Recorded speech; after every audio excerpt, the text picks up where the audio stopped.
Good morning, coloring crew. Welcome to today's devotional reading. And we're still on Genesis.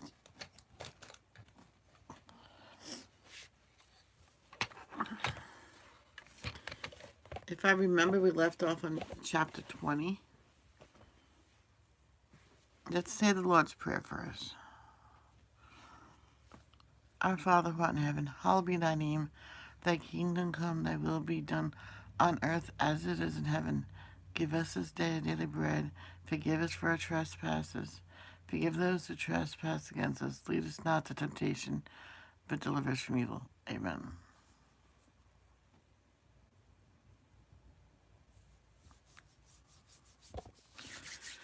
Okie dokie. Let me get the book out first, just in case I'm wrong.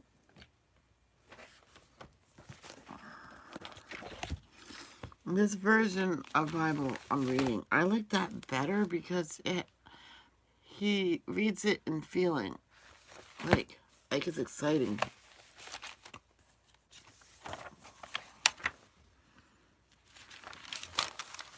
I went too far.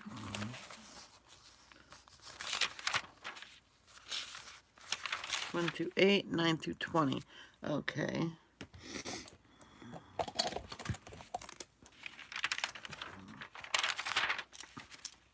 Let me just write it down. Okay, then we'll get started.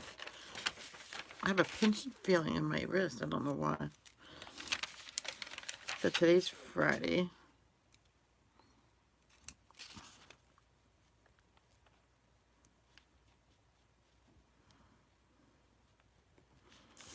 April 5th.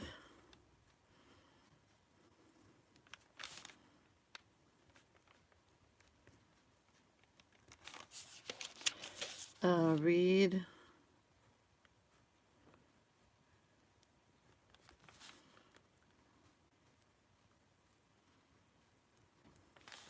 '20 through 21 through, so I'm doing this, gonna put that dash, because I can always go back and do whatever we left off at.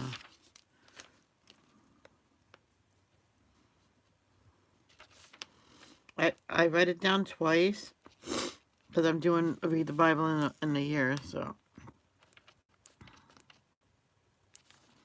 21 through, I might let it go 20 chapters for now. I did it one time. I read 20 chapters. My dad said, your eyes must be bugging. I'm like, yes.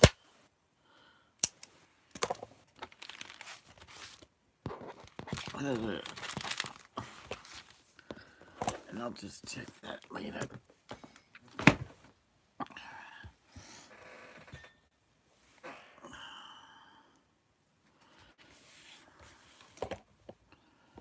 Let's get...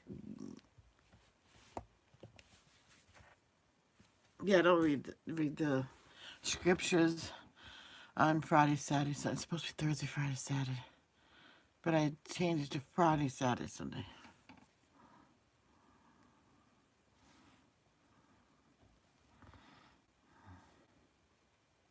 You know what?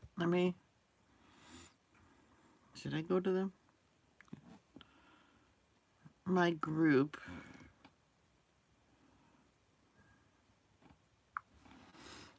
Devo.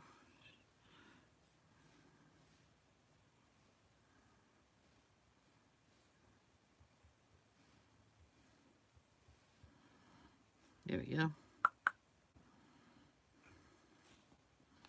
And now let's find Alicia.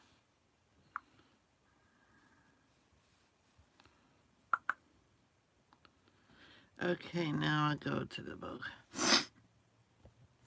And I said I'll do the daily verse, which is 1 Corinthians chapter 5, verse 15. See that no one pays back evil for evil, but always try to do good to each other and to all people. Oh, excuse me. Somebody's here. Hey, Maisie. How are you?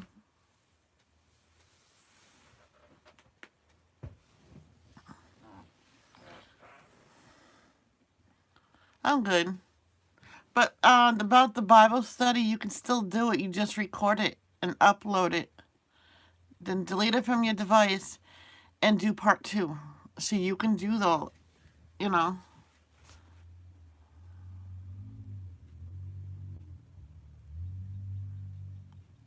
Good morning, Jay.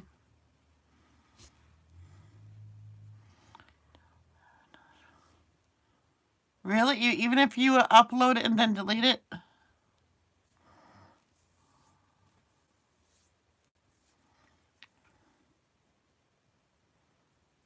Oh, wow. I'm sorry. See, that's what I have to do. I have to record it, upload it, and then delete it, and then it's good. So, well, for now. Let me, maybe your mother can help you out somehow?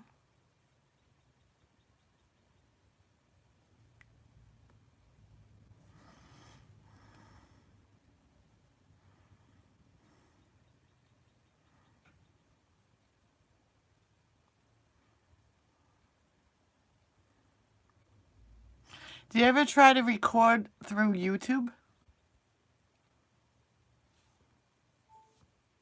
Because I record through YouTube and it didn't get saved to my device and just got saved to YouTube.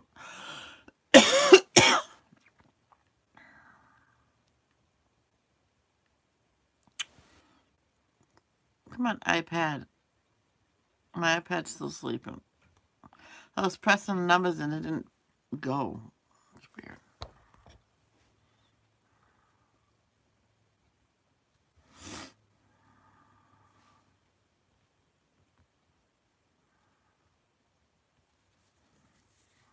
That's why I try to have as latest items on my device at a time. I remember one time I had tons of videos. So I got rid of a lot of my videos except for the ones I really wanted to keep. And I realized I got rid of my great nieces and nephew pictures. I'm like, I can always go get more pictures off of Facebook. So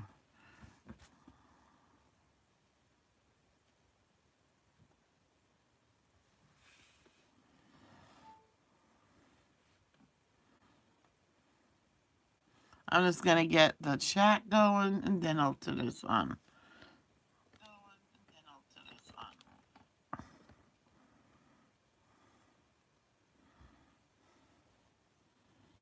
Okay, I'm going to start.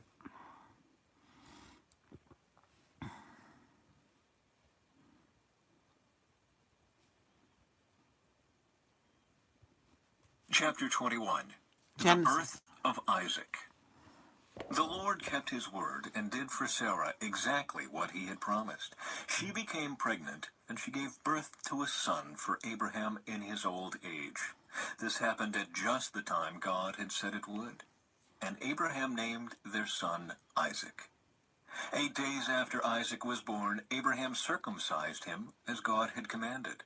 Abraham was 100 years old when Isaac was born. And Sarah declared, God has brought me laughter. All who hear about this will laugh with me. Who would have said to Abraham that Sarah would nurse a baby? Yet I have given Abraham a son in his old age. Hagar and Ishmael are sent away. When Isaac grew up and was about to be weaned, Abraham prepared a huge feast to celebrate the occasion. But Sarah saw Ishmael, the son of Abraham, and her Egyptian servant Hagar, making fun of her son Isaac. So she turned to Abraham and demanded, get rid of that slave woman and her son. He is not going to share the inheritance with my son Isaac. I won't have it. This upset Abraham very much because Ishmael was his son. But God told Abraham, do not be upset over the boy and your servant. Do whatever Sarah tells you, for Isaac is the son through whom your descendants will be counted. But I will also make a nation of the descendants of Hagar's son, because he is your son too. So Abraham got up early the next morning, prepared food and a container of water, and strapped them on Hagar's shoulders. Then he sent her away with their son, and she wandered aimlessly in the wilderness of Beersheba. When the water was gone, she put the boy in the shade of a bush. Then she went and sat down by herself about 100 yards away. "I don't want to watch the boy die," she said, as she burst into tears. But God heard the boy crying, and the angel of God called to Hagar from heaven, "Hagar, what's wrong? Do not be afraid. God has heard the boy crying as he lies there. Go to him and comfort him, for I will make a great nation from his descendants." Then God opened Hagar's eyes, and she saw a well full of water. She quickly filled her water container and gave the boy a drink. And God was with the boy as he grew up in the wilderness. He became a skillful archer, and he settled in the wilderness of Paran. His mother arranged for him to marry a woman from the land of Egypt. Abraham's covenant with Abimelech. About this time, Abimelech came with Phicol, his army commander, to visit Abraham. "God is obviously with you, helping you in everything you do," Abimelech said. "Swear to me in God's name that you will never deceive me, my children, or any of my descendants. I have been loyal to you, so now swear that you will be loyal to me and to this country where you are living as a foreigner." Abraham replied, "Yes, I swear to it." Then Abraham complained to Abimelech about a well that Abimelech's servants had taken by force from Abraham's servants. "This is the first I've heard of it," Abimelech answered. "I have no idea who is responsible. You have never complained about this before." Abraham then gave some of his sheep, goats, and cattle to Abimelech, and they made a treaty. But Abraham also took 7 additional female lambs and set them off by themselves. Abimelech asked, "Why have you set these 7 apart from the others?" Abraham replied, "Please accept these 7 lambs to show your agreement that I dug this well." Then he named the place Beersheba, which means well of the oath, because that was where they had sworn the oath. After making their covenant at Beersheba, Abimelech left with Phicol, the commander of his army, and they returned home to the land of the Philistines. Then Abraham planted a tamarisk tree at Beersheba, and there he worshipped the Lord, the eternal God. And Abraham lived as a foreigner in Philistine country for a long time.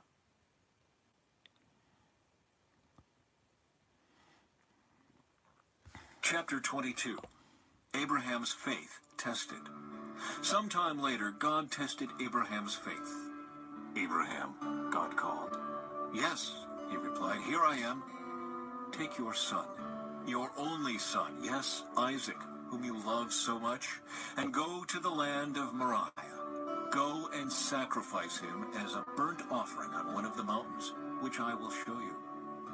The next morning, Abraham got up early. He saddled his donkey and took 2 of his servants with him, along with his son Isaac.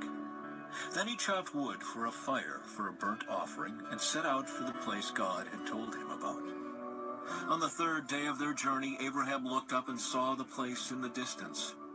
"Stay here with the donkey," Abraham told the servants. "The boy and I will travel a little farther. We will worship there, and then we will come right back."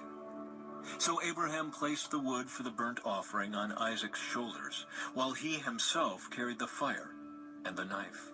As the 2 of them walked on together, Isaac turned to Abraham and said, "Father?" "Yes, my son," Abraham replied. "We have the fire and the wood," the boy said, "but where is the sheep for the burnt offering?" "God will provide a sheep for the burnt offering, my son," Abraham answered. And they both walked on together. When they arrived at the place where God had told him to go, Abraham built an altar and arranged the wood on it. Then he tied his son Isaac and laid him on the altar on top of the wood. And Abraham picked up the knife to kill his son as a sacrifice. At that moment the angel of the Lord called to him from heaven, "Abraham, Abraham!" Okay. "Yes," Abraham replied, "here I am." "Don't lay a hand on the boy," the angel said. "Do not hurt him in any way, for now I know that you truly fear God. You have not withheld from me even your son, your only son." Then Abraham looked up and saw a ram caught by its horns in a thicket. So he took the ram and sacrificed it as a burnt offering in place of his son. Abraham named the place Yahweh-Yireh, which means the Lord will provide. To this day, people still use that name as a proverb. On the mountain of the Lord it will be provided. Then the angel of the Lord called again to Abraham from heaven. This is what the Lord says: because you have obeyed me and have not withheld even your son, your only son, I swear by my own name that I will certainly bless you. I will multiply your descendants beyond number, like the stars in the sky and the sand on the seashore. Your descendants will conquer the cities of their enemies, and through your descendants all the nations of the earth will be blessed, all because you have obeyed me. Then they returned to the servants and traveled back to Beersheba, where Abraham continued to live.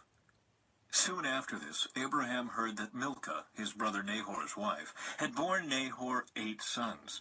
The oldest was named Uz. The next oldest was Buz, followed by Kemuel, the ancestor of the Arameans, Kezid, Hazo, Pildash, Jidlaph, and Bethuel.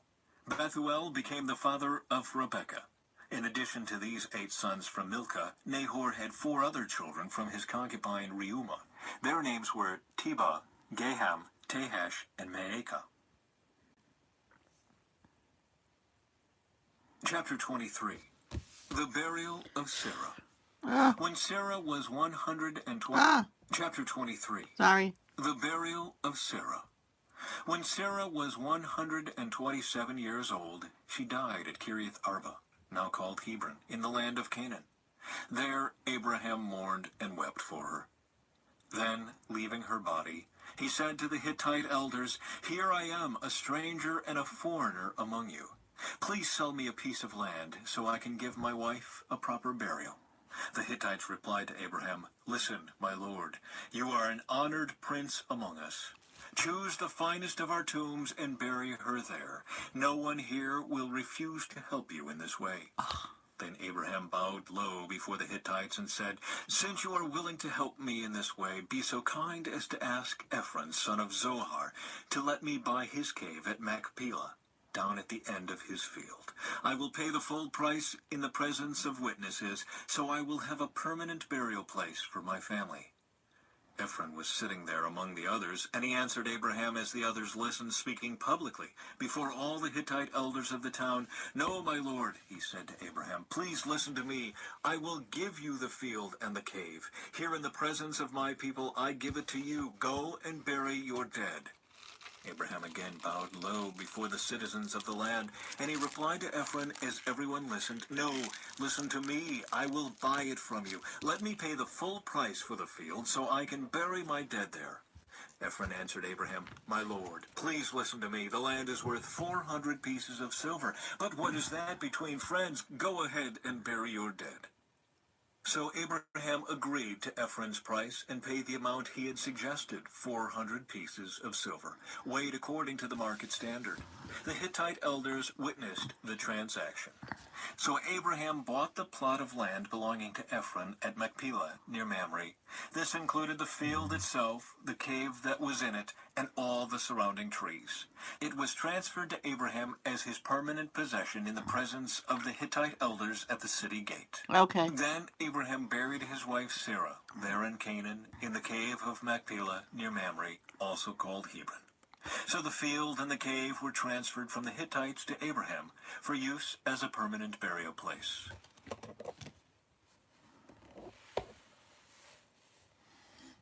Chapter 24. A wife for Isaac. Abraham was now a very old man, and the Lord had blessed him in every way.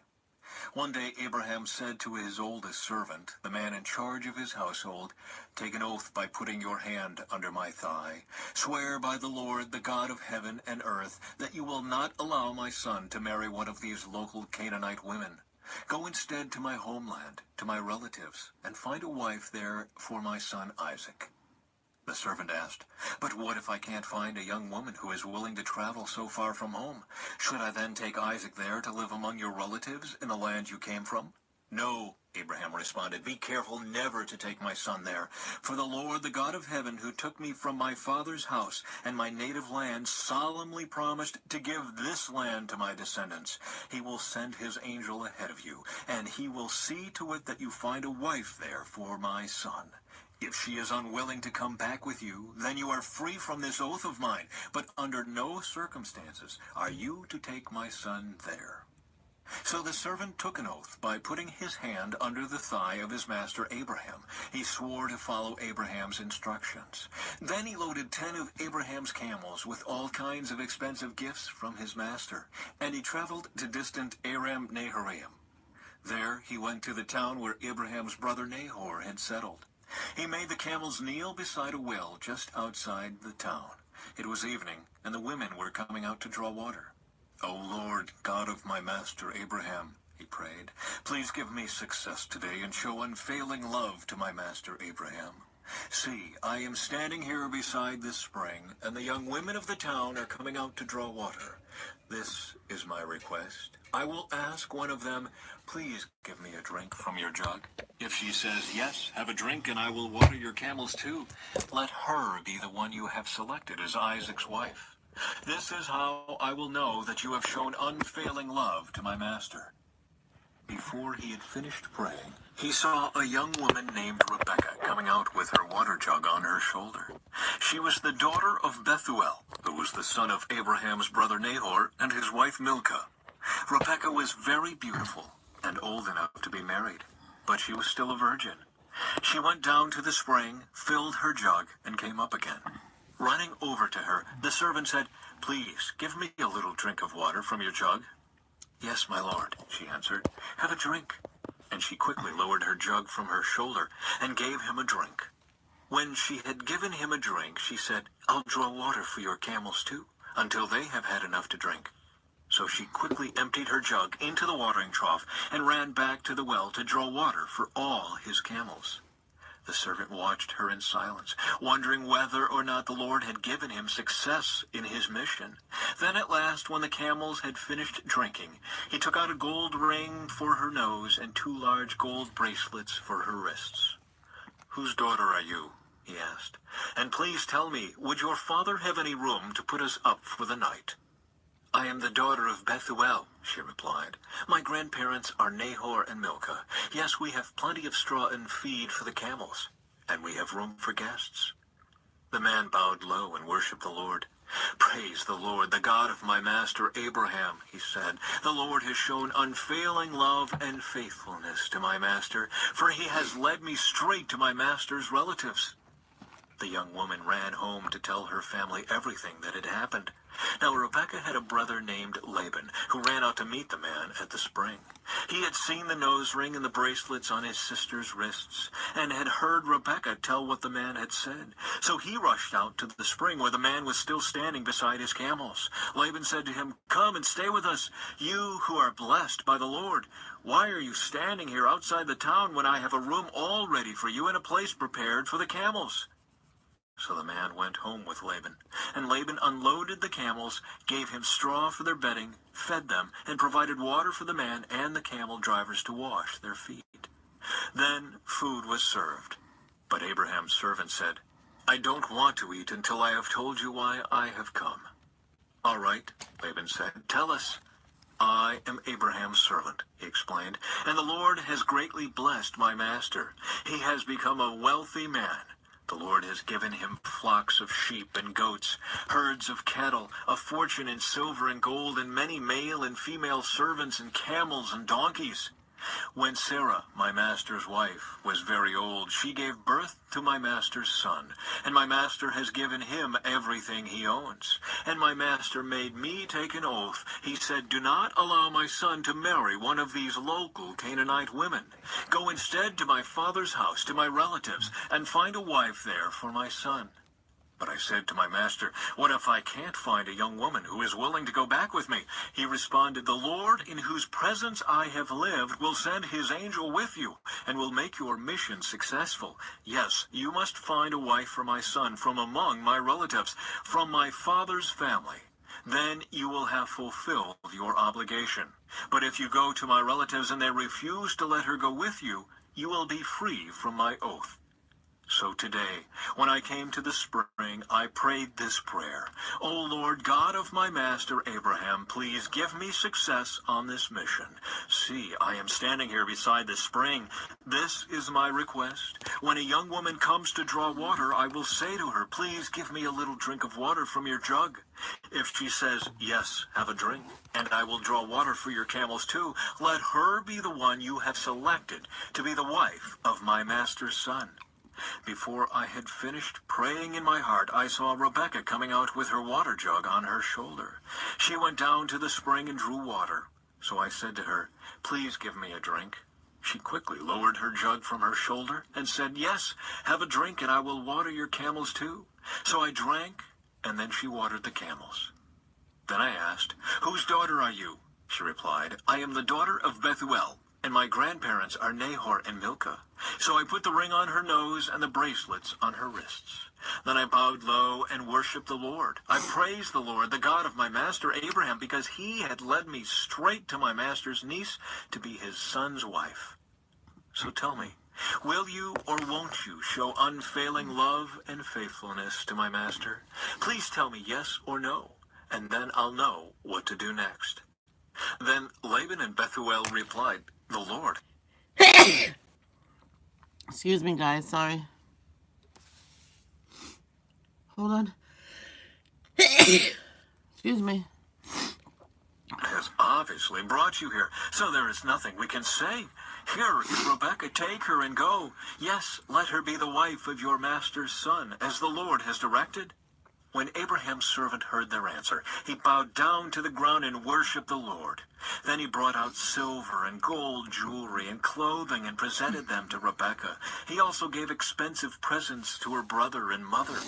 Then they ate their meal, and the servant and the men with him stayed there overnight. But early the next morning, Abraham's servant said, send me back to my master. But we want Rebekah to stay with us at least 10 days, her brother and mother said. Then she can go. But he said, don't delay me. The Lord has made my mission successful. Now send me back so I can return to my master. Well, they said, we'll call Rebekah and ask her what she thinks. So they called Rebekah. Are you willing to go with this man? They asked her. And she replied, yes, I will go. So they said goodbye to Rebekah and sent her away with Abraham's servant and his men. The woman who had been Rebekah's childhood nurse went along with her. They gave her this blessing as she parted. Our sister, may you become the mother of many millions. May your descendants be strong and conquer the cities of their enemies. Then Rebekah and her servant girls mounted the camels and followed the man. So Abraham's servant took Rebekah and went on his way. Meanwhile, Isaac, whose home was in the Negev, had returned from Beer-lahai-roi. One evening, as he was walking and meditating in the fields, he looked up and saw the camels coming. When Rebekah looked up and saw Isaac, she quickly dismounted from her camel. Who is that man walking through the fields to meet us? She asked the servant. And he replied, it is my master. So Rebekah covered her face with her veil. Then the servant told Isaac everything he had done. And Isaac brought Rebekah into his mother Sarah's tent, and she became his wife. He loved her deeply, and she was a special comfort to him after the death of his mother.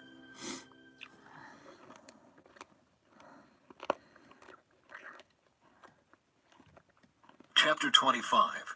The Death of Abraham. Abraham married another wife, whose name was Keturah.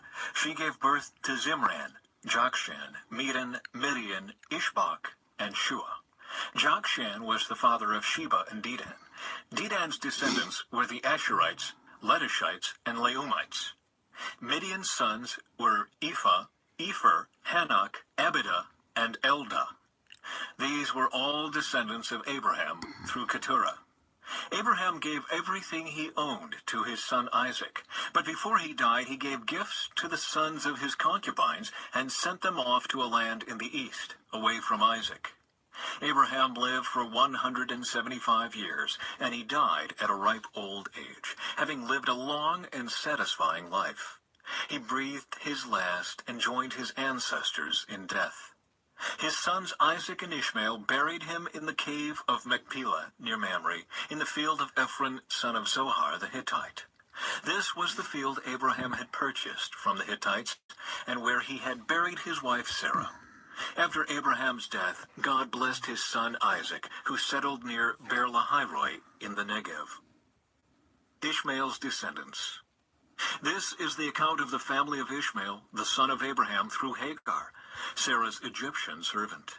Here is a list by their names and clans of Ishmael's descendants. The oldest was Nebaioth, followed by Kedar, Adbeel, Mibsam, Mishma, Duma, Massa, Hadad, Tema, Jetur, Naphish, and Kedemah. These 12 sons of Ishmael became the founders of 12 tribes named after them, listed according to the places they settled and camped. Ishmael lived for 137 years. Then he breathed his last and joined his ancestors in death. Ishmael's descendants occupied the region from Havilah to Shur, which is east of Egypt in the direction of Ashur. There they lived in open hostility toward all their relatives. The births of Esau and Jacob. This is the account of the family of Isaac, the son of Abraham. When Isaac was 40 years old, he married Rebekah, the daughter of Bethuel the Aramean from Padan Aram, and the sister of Laban the Aramean. Isaac pleaded with the Lord on behalf of his wife, because she was unable to have children. The Lord answered Isaac's prayer, and Rebekah became pregnant with twins. Whoa. But the two children struggled with each other in her womb, so she went to ask the Lord about it. "Why is this happening to me?" she asked. And the Lord told her, "The sons in your womb will become two nations. From the very beginning, the two nations will be rivals. One nation will be stronger than the other, and your older son will serve your younger son." And when the time came to give birth, Rebekah discovered that she did indeed have twins. The first one was very red at birth and covered with thick hair like a fur coat, so they named him Esau. Then the other twin was born with his hand grasping Esau's heel, so they named him Jacob. Isaac was 60 years old when the twins were born. Esau sells his birthright. As the boys grew up, Esau became a skillful hunter. He was an outdoorsman, but Jacob had a quiet temperament, preferring to stay at home. Isaac loved Esau because he enjoyed eating the wild game Esau brought home, but Rebekah loved Jacob. One day when Jacob was cooking some stew, Esau arrived home from the wilderness, exhausted and hungry. Esau said to Jacob, "I'm starved. Give me some of that red stew." This is how Esau got his other name, Edom, which means red. "All right," Jacob replied, "but trade me your rights as the firstborn son." "Look, I'm dying of starvation," said Esau. "What good is my birthright to me now?" But Jacob said, "First you must swear that your birthright is mine." Oh, So God, don't do Esau it. swore an oath, thereby selling all his rights as the firstborn to his brother Jacob. Then Jacob gave Esau some bread and lentil stew. Esau ate the meal, then got up and lentils, left. yummy. He showed contempt for his rights as the firstborn.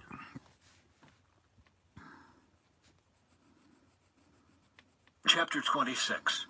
Isaac deceives Abimelech. A severe famine now struck the land, as it happened before in Abraham's time. So Isaac moved to Gerar, where Abimelech, king of the Philistines, lived. The Lord appeared to Isaac and said, "Do not go down to Egypt, but do as I tell you. Live here as a foreigner in this land, and I will be with you and bless you. I hereby confirm that I will give all these lands to you and your descendants, just as I solemnly promised Abraham your father. I will cause your descendants to become as numerous as the stars of the sky, and I will give them all these lands. And through your descendants, all the nations of the earth will be blessed. I will do this because Abraham listened to me and obeyed all my requirements, commands, decrees, and instructions." So Isaac stayed in Gerar. When the men who lived there asked Isaac about his wife, Rebekah, he said, "She is my sister." He was afraid to say, "She is my wife." He thought, "They will kill me to get her, because she is so beautiful." But some time later, Abimelech, king of the Philistines, looked out his window and saw Isaac caressing Rebekah. Immediately, Abimelech called for Isaac and exclaimed, "She is obviously your wife. Why did you say she is my sister?" "Because I was afraid someone would kill me to get her from me," Isaac replied. "How could you do this to us?" Abimelech exclaimed. "One of my people might easily have taken your wife and slept with her, and you would have made us guilty of great sin." Then Abimelech issued a public proclamation. "Anyone who touches this man or his wife will be put to death." Conflict over water rights. When Isaac planted his crops that year, he harvested 100 times more grain than he planted, for the Lord blessed him. He became a very rich man, and his wealth continued to grow. He acquired so many flocks of sheep and goats, herds of cattle and servants, that the Philistines became jealous of him. So the Philistines filled up all of Isaac's wells with dirt. These were the wells that had been dug by the servants of his father Abraham. Finally, Abimelech ordered Isaac to leave the country. "Go somewhere else," he said, "for you have become too powerful for us." So Isaac moved away to the Gerar Valley, where he set up their tents and settled down. He reopened the wells his father had dug, which the Philistines had filled in after Abraham's death. Isaac also restored the names Abraham had given them. Isaac's servants also dug in the Gerar Valley and discovered a well of fresh water. But then the shepherds from Gerar came and claimed the spring. "This is our water," they said, and they argued over it with Isaac's herdsmen.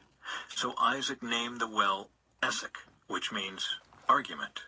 Isaac's men then dug another well, but again there was a dispute over it, so Isaac named it Sitnah, which means hostility.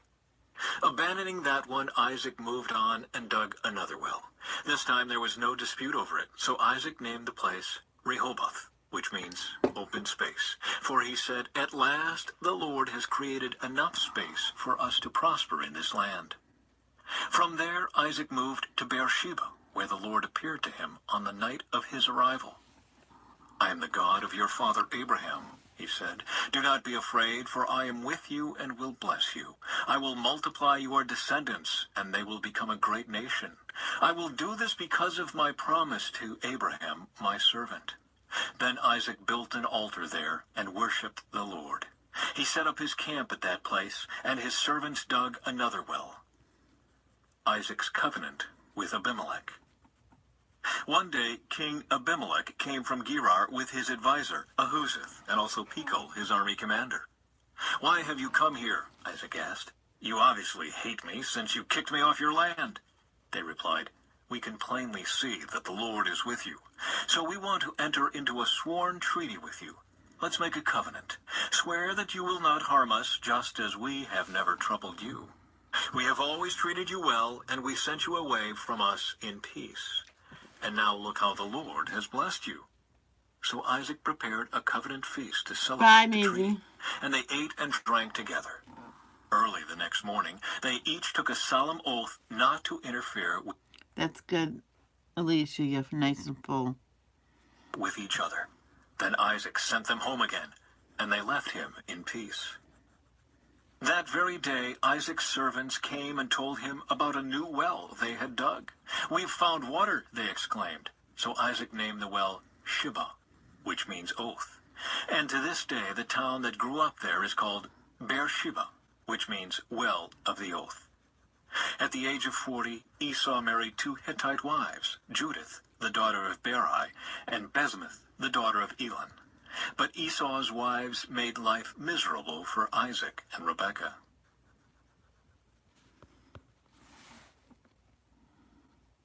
Chapter 27. Jacob steals Esau's blessing. Uh-oh. One day when Isaac was old and turning blind, he called for Esau, his older son, and said, "My son." "Yes, father," Esau replied. "I am an old man now," Isaac said, "and I don't know when I may die. Take your bow and a quiver full of arrows, and go out into the open country to hunt some wild game for me. Prepare my favorite dish and bring it here for me to eat. Then I will pronounce the blessing that belongs to you, my firstborn son, before I die." But Rebekah overheard what Isaac had said to his son Esau. So when Esau left to hunt for the wild game, she said to her son Jacob, "Listen, I overheard your father say to Esau, 'Bring me some wild game and prepare me a delicious meal. Then I will bless you in the Lord's presence before I die. Now, my son, listen to me. Do exactly as I tell you. Go out to the flocks and bring me 2 fine young goats. I'll use them to prepare your father's favorite dish. Then take the food to your father so he can eat it and bless you before he dies.' 'But look,' Jacob replied to Rebekah, 'my brother Esau is a hairy man, and my skin is smooth. What if my father touches me? He'll see that I'm trying to trick him, and then he'll curse me instead of blessing me.' But his mother replied, 'Then let the curse fall on me, my son. Just do what I tell you. Go out and get the goats for me.' So Jacob went out and got the young goats for his mother. Rebekah took them and prepared a delicious meal, just the way Isaac liked it.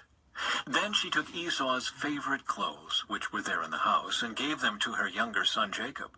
She covered his arms and the smooth part of his neck with the skin of the young goats. Then she gave Jacob the delicious meal, including freshly baked bread. So Jacob took the food to his father. 'My father?' he said. 'Yes, my son,' Isaac answered. 'Who are you, Esau or Jacob?' Jacob replied, 'It's Esau, your firstborn son. I've done as you told me. Here is the wild game. Now sit up and eat it, so you can give me your blessing.' Isaac asked, 'How did you find it so quickly, my son?' 'The Lord, your God, put it in my path,' Jacob replied. Then Isaac said to Jacob, 'Come closer so I can touch you and make sure that you really are Esau.' So Jacob went closer to his father, and Isaac touched him. 'The voice is Jacob's, but the hands are Esau's,' Isaac said. But he did not recognize Jacob because Jacob's hands felt hairy, just like Esau's. So Isaac prepared to bless Jacob. 'But are you really my son Esau?' he asked. 'Yes, I am,' Jacob replied. Then Isaac said, 'Now, my son, bring me the wild game. Let me eat it, and then I will give you my blessing.' So Jacob took the food to his father, and Isaac ate it. He also drank the wine that Jacob served him. Then Isaac said to Jacob, 'Please come a little closer and kiss me, my son.' So Jacob went over and kissed him. And when Isaac caught the smell of his clothes, he was finally convinced, and he blessed his son. He said, 'Ah, the smell of my son is like the smell of the outdoors, which the Lord has blessed. From the dew of heaven and the richness of the earth, may God always give you abundant harvests of grain and bountiful new wine. May many nations become your servants, and may they bow down to you. May you be the master over your brothers, and may your mother's sons bow down to you. All who curse you will be cursed, and all who bless you will be blessed.' As soon as Isaac had finished blessing Jacob, and almost before Jacob had left his father, Esau returned from his hunt. Esau prepared a delicious meal and brought it to his father. Then he said, 'Sit up, my father, and eat my wild game, so you can give me your blessing.' But Isaac asked him, 'Who are you?' Esau replied, 'It's your son, your firstborn son Esau.' Isaac began to tremble uncontrollably and said, 'Then who just served me wild game? I have already eaten it, and I blessed him just before you came, and yes, that blessing must stand.' When Esau heard his father's words, he let out a loud and bitter cry. 'Oh, my father, what about me? Bless me too,' he begged. But Isaac said, 'Your brother was here, and he tricked me. He has taken away your blessing.' Esau exclaimed, 'No wonder his name is Jacob, for now he has cheated me twice. First he took my rights as the firstborn, and now he has stolen my blessing. Oh, haven't you saved even one blessing for me?' Isaac said to Esau, 'I have made Jacob your master, and have declared that all his brothers will be his servants. I have guaranteed him an abundance of grain and wine, what is left for me to give you, my son.' Esau pleaded, 'But do you have only one blessing? Oh, my father, bless me too.' Then Esau broke down and wept. Finally, his father Isaac said to him, 'You will live away from the richness of the earth, and away from the dew of the heaven above. You will live by your sword, and you will serve your brother. But when you decide to break free, you will shake his yoke from your neck.' Jacob flees to Padan Aram. From that time on, Esau hated Jacob because their father had given Jacob the blessing. And Esau began to scheme, I will soon be mourning my father's death. Then I will kill my brother Jacob. But Rebekah heard about Esau's plans, so she sent for Jacob and told him, Listen, Esau is consoling himself by plotting to kill you.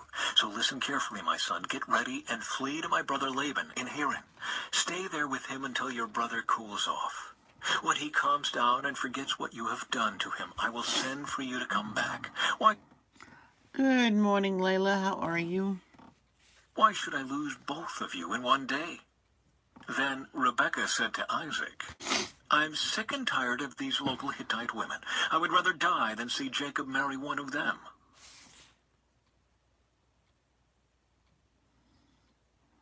Chapter 28. So Isaac called for Jacob, blessed him, and said, You must not marry any of these Canaanite women. Instead, go at once to Padan Aram, to the house of your grandfather Bethuel, and marry one of your uncle Laban's daughters. May God Almighty bless you and give you many children, and may your descendants multiply and become many nations. May God pass on to you and your descendants the blessings he promised to Abraham. May you own this land where you are now living as a foreigner, for God gave this land to Abraham. So Isaac sent Jacob away, and he went to Padan Aram to stay with his uncle Laban, his mother's brother, the son of Bethuel the Aramean. Esau knew that his father Isaac had blessed Jacob and sent him to Padan Aram to find a wife, and that he had warned Jacob, You must not marry a Canaanite woman. He also knew that Jacob had obeyed his parents and gone to Padan Aram.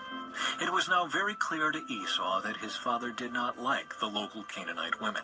So Esau visited his uncle Ishmael's family and married one of Ishmael's daughters in addition to the wives he already had. His new wife's name was Mahalath. She was the sister of Nebaioth and the daughter of Ishmael, Abraham's son.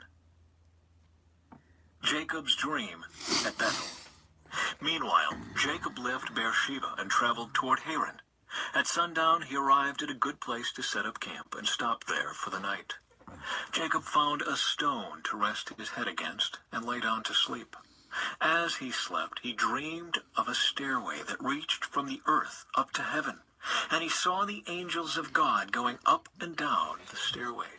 At the top of the stairway stood the Lord, and he said, I am the Lord, the God of your grandfather Abraham, and the God of your father Isaac.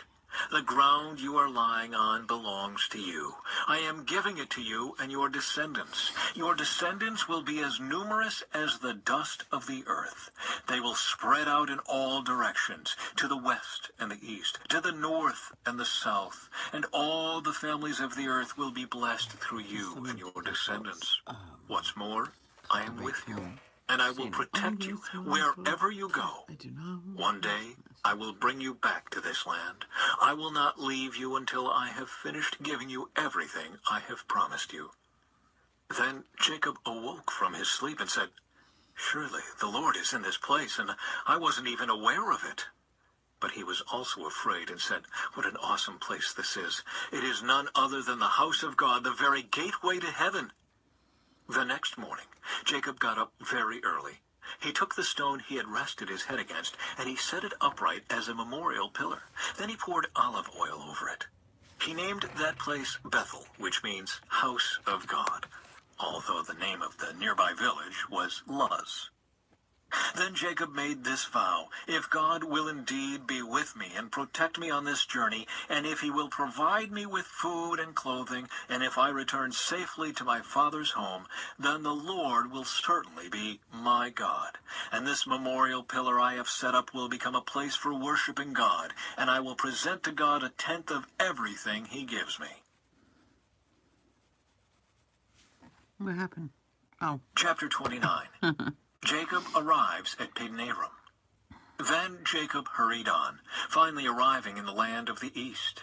He saw a well in the distance. 3 flocks of sheep and goats lay in an open field beside it, waiting to be watered. But a heavy stone covered the mouth of the well. It was the custom there to wait for all the flocks to arrive before removing the stone and watering the animals. Afterward, The stone would be placed back over the mouth of the well.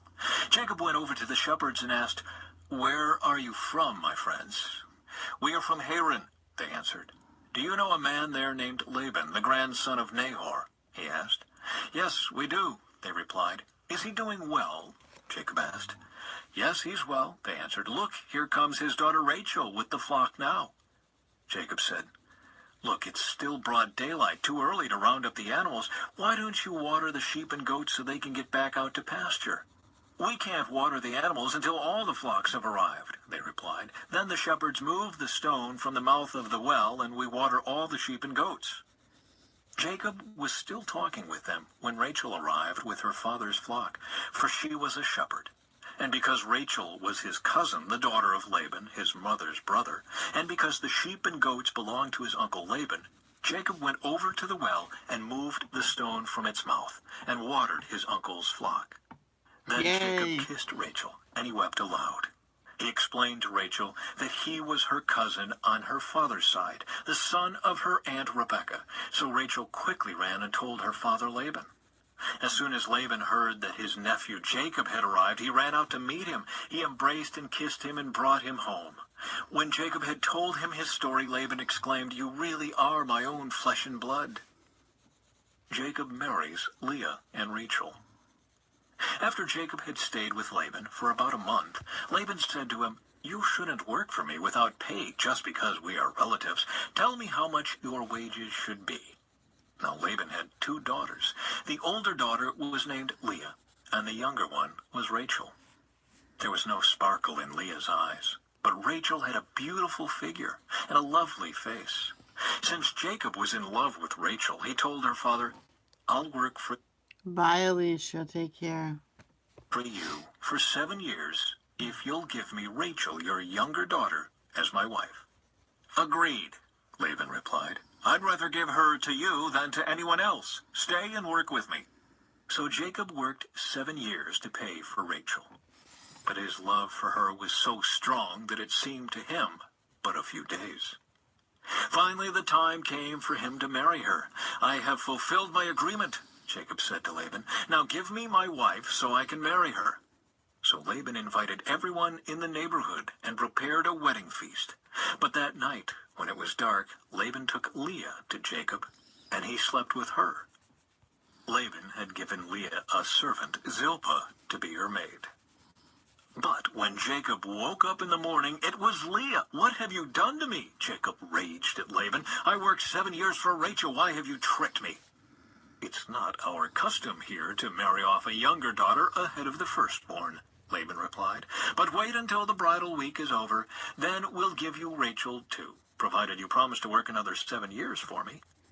So Jacob agreed to work 7 more years. A week after Jacob had married Leah, Laban gave him Rachel too. Laban gave Rachel a servant, Bilhah, to be her maid. So Jacob slept with Rachel too, and he loved her much more than Leah. He then stayed and worked for Laban the additional 7 years. Jacob's many children. When the Lord saw that Leah was unloved, he enabled her to have children, but Rachel could not conceive. So Leah became pregnant and gave birth to a son. She named him Reuben, for she said, "The Lord has noticed my misery, and now my husband will love me." She soon became pregnant again and gave birth to another son. She named him Simeon, for she said, "The Lord heard that I was unloved and has given me another son." Then she became pregnant a 3rd time and gave birth to another son. She named him Levi, for she said, "Surely this time my husband will feel affection for me, since I have given him 3 sons." Once again, Leah became pregnant and gave birth to another son. She named him Judah, for she said, "Now I will praise the Lord." And then she stopped having children.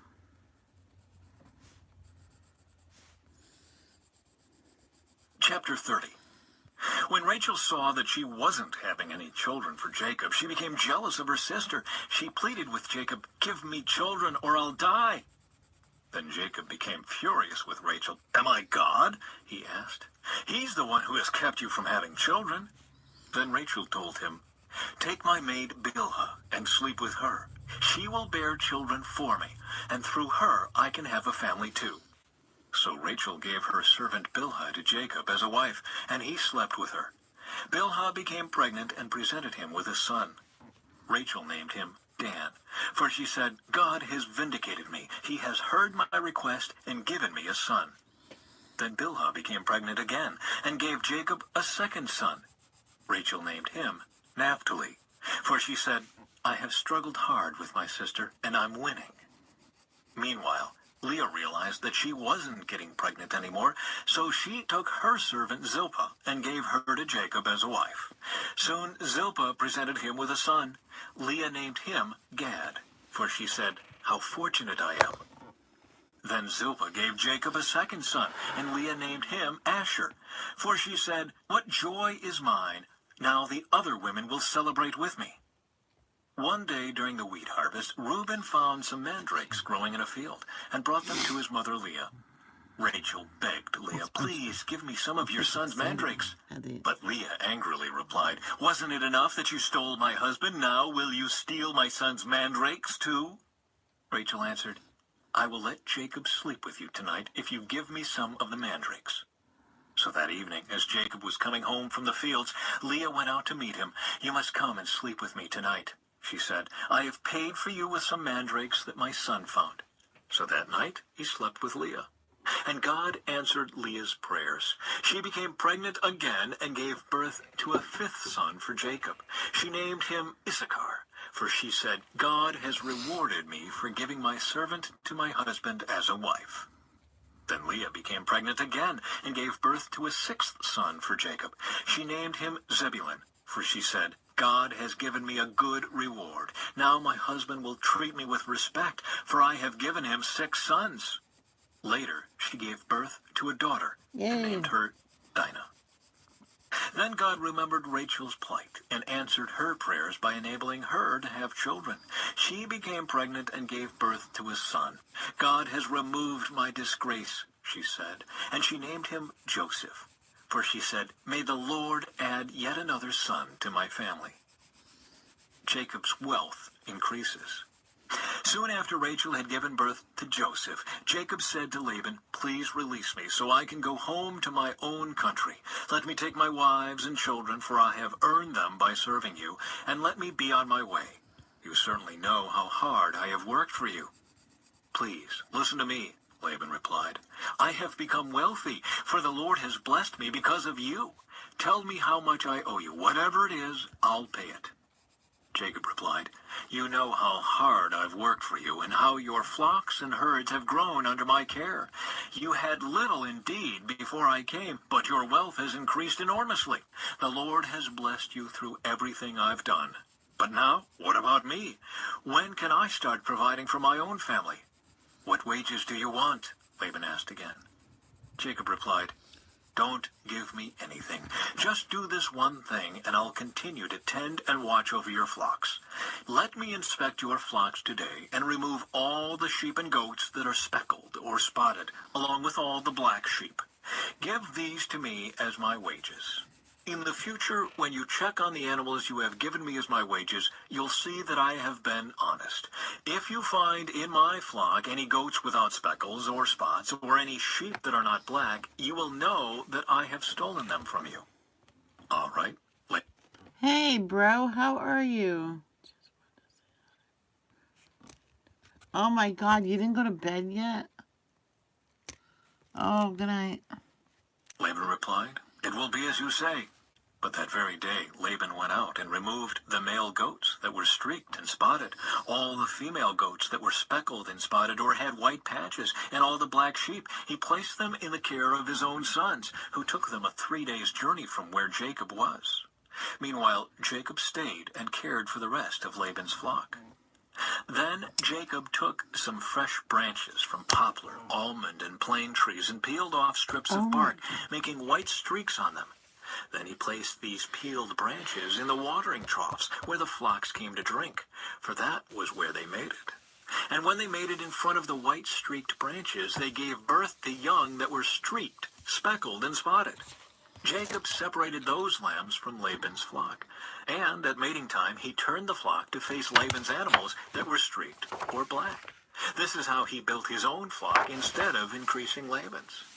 Whenever the stronger females were ready to mate, Jacob would place the peeled branches in the watering troughs in front of them. Then they would mate in front of the branches. But he didn't do this with the weaker ones, so the weaker lambs belonged to Laban and the stronger ones were Jacob's. As a result, Jacob became very wealthy with large flocks of sheep and goats, male and female servants, and many camels and donkeys.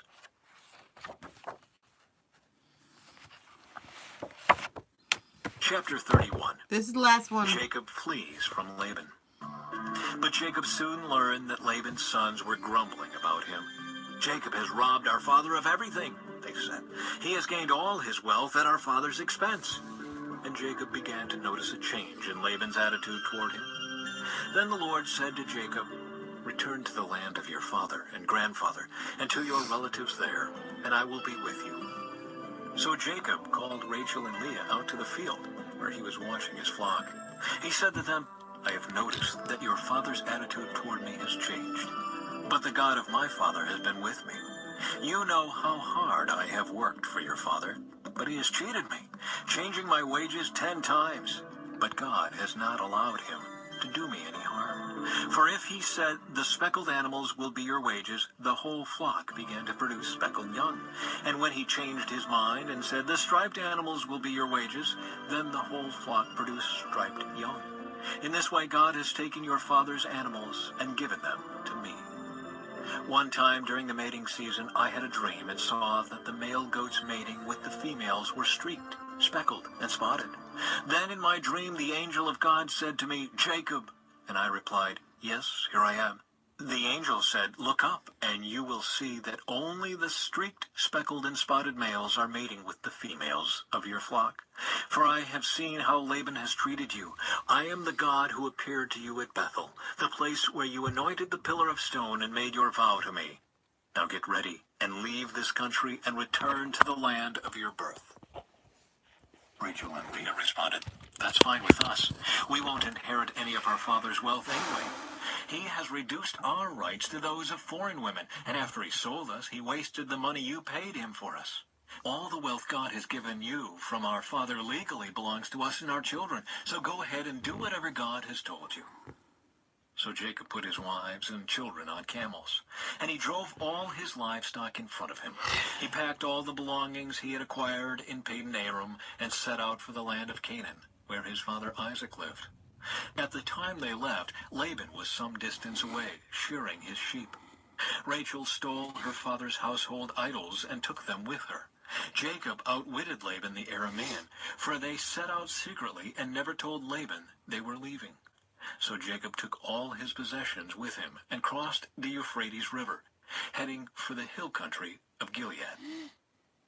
Laban pursues Jacob. 3 days later, Laban was told that Jacob had fled. So he gathered a group of his relatives and set out in hot pursuit. He caught up with Jacob 7 days later in the hill country of Gilead. But the previous night, God had appeared to Laban the Aramean in a dream and told him, "I'm warning you, leave Jacob alone." Laban caught up with Jacob as he was camped in the hill country of Gilead, and he set up his camp not far from Jacob's. "What do you mean by stealing away like this?" Laban demanded. "How dare you drag my daughters away like prisoners of war? Why did you slip away secretly? Why did you steal away? And why didn't you say you wanted to leave?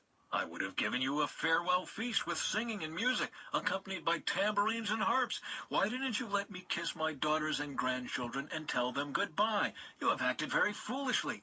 I could destroy you, but the God of your father appeared to me last night and warned me, 'Leave Jacob alone.' I can understand your feeling that you must go and your intense longing for your father's home, but why have you stolen my gods?" "I rushed away because I was afraid," Jacob answered. "I thought you would take your daughters from me by force.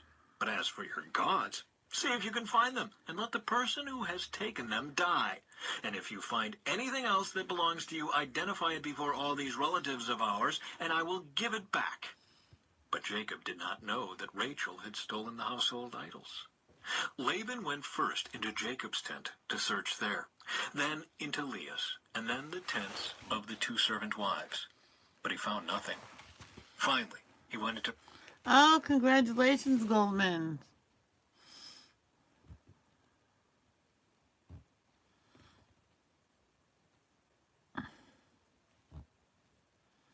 That's very nice. Very nice. You're welcome. To Rachel's tent. But Rachel had taken the household idols and hidden them in her camel's saddle, and now she was sitting on them. When Laban had thoroughly searched her tent without finding them, she said to her father, "Please, sir, forgive me if I don't get up for you. I'm having my monthly period." So Laban continued his search, but he could not find the household idols. Then Jacob became very angry, and he challenged Laban. "What's my crime?" he demanded. "What have I done wrong to make you chase after me as though I were a criminal? You have rummaged through everything I own. Now show me what you've found that belongs to you. Set it out here in front of us before our relatives for all to see. Let them judge between us. For 20 years I have been with you, caring for your flocks. In all that time your sheep and goats never miscarried. In all those years I never used a single ram of yours for food. If any were attacked and killed by wild animals, I never showed you the carcass and asked you to reduce the count of your flock. No, I took the loss myself. You made me pay for every stolen animal, whether it was taken in broad daylight or in the dark of night. I worked for you through the scorching heat of the day and through cold and sleepless nights. Yes, for 20 years I slaved in your house. I worked for 14 years earning your 2 daughters, and then 6 more years for your flock. And you changed my wages 10 times. In fact, if the God of my father had not been on my side, the God of Abraham and the fearsome God of Isaac, you would have sent me away empty-handed. But God has seen your abuse and my hard work. That is why he appeared to you last night and rebuked you." Jacob's treaty with Laban. Then Laban replied to Jacob, "These women are my daughters, these children are my grandchildren, and these flocks are my flocks. In fact, everything you see is mine. But what can I do now about my daughters and their children? So come, let's make a covenant, you and I, and it will be a witness to our commitment." So Jacob took a stone and set it up as a monument. Then he told his family members, "Gather some stones." So they gathered stones and piled them in a heap. Then Jacob and Laban sat down beside the pile of stones to eat a covenant meal. To commemorate the event, Laban called the place Jegar Sahadutha, which means witness pile in Aramaic, and Jacob called it Galid, which means witness pile in Hebrew. Then Laban declared, "This pile of stones will stand as a witness to remind us of the covenant we have made today." This explains why it was called Galid, witness pile. But it was also called Mitzpah, which means watchtower. For Laban said, "May the Lord keep watch between us to make sure that we keep this covenant when we are out of each other's sight. If you mistreat my daughters, or if you marry other wives, God will see it even if no one else does. He is a witness to this covenant between us. See this pile of stones," Laban continued, "and see this monument I have set between us. They stand between us as witnesses of our vows. I will never pass this pile of stones to harm you, and you must never pass these stones or this monument to harm me. I call on the God of our ancestors, the God of your grandfather Abraham and the God of my grandfather Nahor, to serve as a judge between us." So Jacob took an oath before the fearsome God of his father Isaac to respect the boundary line. Then Jacob offered a sacrifice to God there on the mountain and invited everyone to a covenant feast. After they had eaten, they spent the night on the mountain. Laban got up early the next morning, and he kissed his grandchildren and his daughters and blessed them. Then he left and returned home. Okay, that will be it for today. There'll be more reading tomorrow, Sunday. I'm going to try to get up in time to do 2 hours. So everybody,